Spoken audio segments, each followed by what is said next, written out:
बहुत समय पहले की बात है। सोनापुर नामक गांव में शीतल अपने 3 बच्चों के साथ एक कच्चे मकान में रहा करती थी।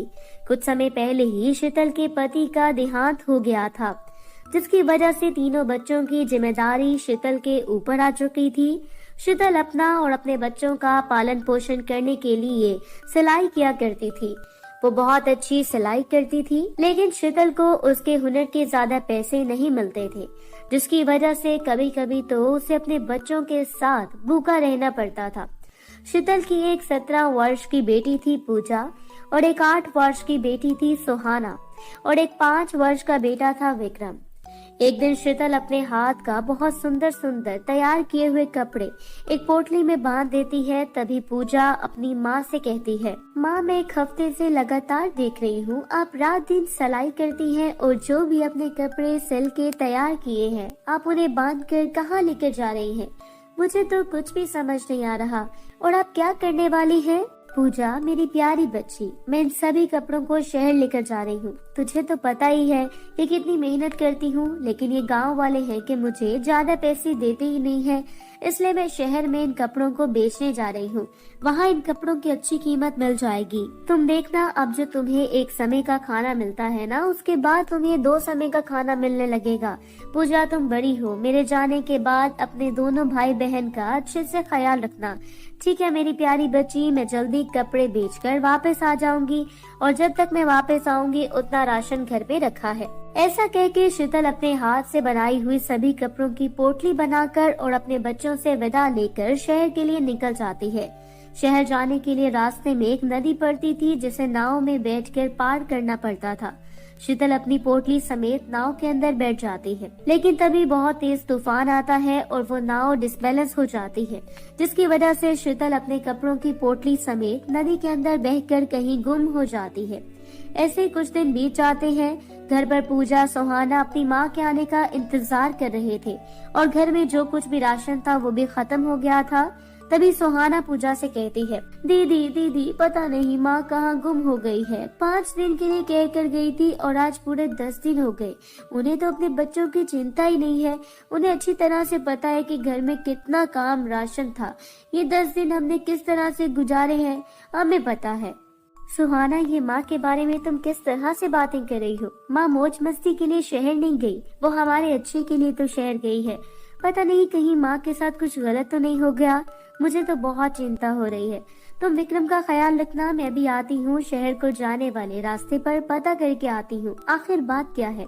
ऐसा कहकर पूजा शहर को जाने वाले रास्ते यानी कि नदी के पास जाकर वहाँ के लोगों से मालूम करती है, तो उसे एक औरत कहती है, अरे बेटी, तुम इस औरत के बारे में तो नहीं पूछ रही जिसने साड़ी पहन रखी थी और हाथ में कपड़ों की पोटली थी? बेटी, उसके साथ तो बहुत गलत हुआ। जैसे वो नाव में बैठी तभी बहुत तेज तूफान आ गया और वो नाव के साथ बहकर पता नहीं कहाँ चली गई। लगता है अब तुम्हारी माँ जिंदा नहीं रही। नहीं नहीं आंटी जी, ये नहीं हो सकता। हमारी माँ हमें अकेला छोड़कर नहीं जा सकती। वो तो शहर जा रही थी, अब हम उनके बिना कैसे रहेंगे? और घर पर विक्रम कितना छोटा है, वो माँ के बिना कैसे रहेगा? और घर पर तो राशन भी नहीं है, अब हमारा क्या होगा? माँ, आप तो हमारे अच्छे के लिए शहर जा रही थी। वो औरत पूजा को दिलासा देती है और पूजा उदास होकर घर आ जाती है और घर आकर अपने छोटे भाई बहन को और अपनी माँ की मौत के बारे में बता देती है। अपनी माँ की मौत की खबर सुनकर दोनों भाई बहन बहुत ज्यादा रोते हैं। तभी पूजा सुहाना और विक्रम से कहती है, हमारी किस्मत में जो भी लिखा था वो हमारे साथ हो चुका है।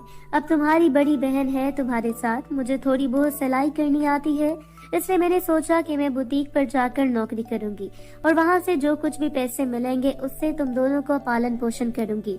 तुम्हें परेशान होने की जरूरत नहीं है। बस मेरे प्यारे बहन भाई, आज और पानी पीकर अपना गुजारा कर लो। और अगले दिन बुटीक पर जाती है। तभी बुटीक मालकिन कहती है, देखो, पहले तुम्हें हमें लहंगा सिला के देना होगा। कहीं तुम हम देख तो ले कैसी सिलाई कर लेती हो, उसके बाद हम तुम्हें नौकरी दे पाएंगे। मालकिन के इतना कहते ही पूजा सिलाई मशीन पर बैठ जाती है और बहुत मेहनत और लगन से एक बहुत सुंदर लहंगा सिलकर तैयार कर देती है। जिसे देखकर बुटीक मालकन दंग रह जाती है और वो तुरंत उसे नौकरी दे देती है और एडवांस पैसे भी। अब पूजा अपने घर के लिए बहुत सारा राशन लेकर जाती है और शाम को स्वादिष्ट स्वादिष्ट अपने दोनों बहन भाई के लिए खाना बना कर देती है। ऐसे समय बीत रहा था। पूजा बुटीक पर बहुत मेहनत से काम कर रही थी और पैसे कमा रही थी और अपने दोनों बहन भाई का पालन पोषण कर रही थी। अब पूजा के घर के हालात पहले से थोड़े बेहतर हो जाते हैं। एक दिन बुटीक मालकन पूजा से कहती है, देखो पूजा, हमारे बुटीक पर तुम्हारी वजह से बहुत ज्यादा कस्टमर आ रहे हैं। मैं तुमसे बहुत ज्यादा खुश हूँ और आज ही मुझे एक बहुत बड़ा ऑर्डर मिला है 50 लहंगों का और ये ऑर्डर मैं तुमसे करवाना चाहती हूँ, इसलिए तुम्हें अच्छे पैसे भी मिल जाएंगे। देखो पूजा, तुम मुझे निराश मत करना। तुम तो जानती हो ना, मेरी एक ब्रांच दूसरे गाँव में भी है, मुझे वहाँ जाना पड़ रहा है। मेरे पीछे तुम इस बुटीक को संभाल लेना और ये ऑर्डर भी पूरा करोगी, ठीक है ना?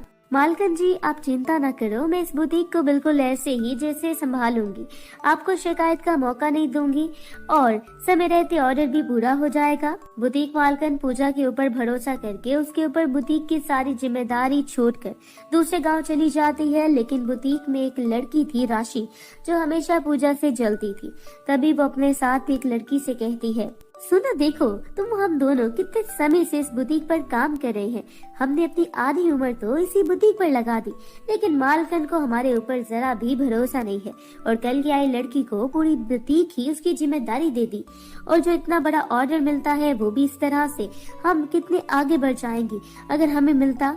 हमें इसे भी रोकना चाहिए, वरना तो हमारा पत्ता साफ समझो। हाँ यार राशि, तुम बिल्कुल सही कह रही हो, लेकिन तुम्हें ज्यादा चतुर और चालाक कौन हो सकता है?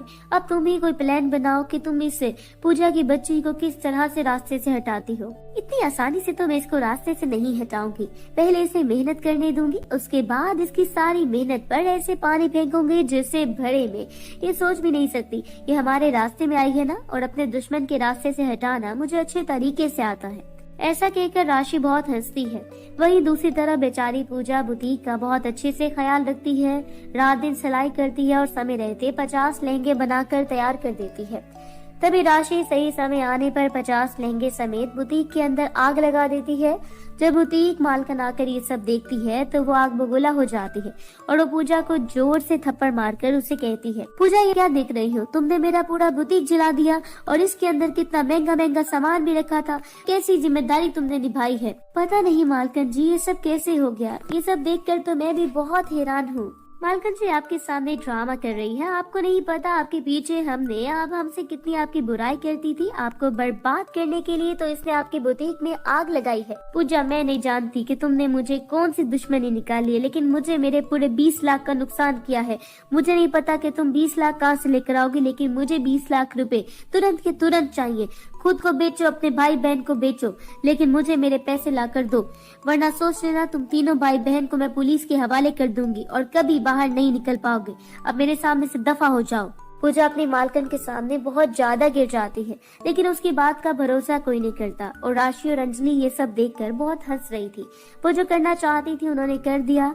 पूजा रोते हुए अपने घर की तरफ जा रही थी और अपनी माँ को बहुत ज्यादा याद कर रही थी। माँ, आज आपकी कमी बहुत महसूस हो रही है। अगर मैं अकेली होती तो मैं चली जाती जेल भी, लेकिन मेरे छोटे भाई बहन हैं, उन्हें जेल जाते हुए नहीं देख सकती। लेकिन अगर 20 लाख नहीं दिए तो मालकन जी हम तीनों बहन भाई को जेल पहुँचा देंगी।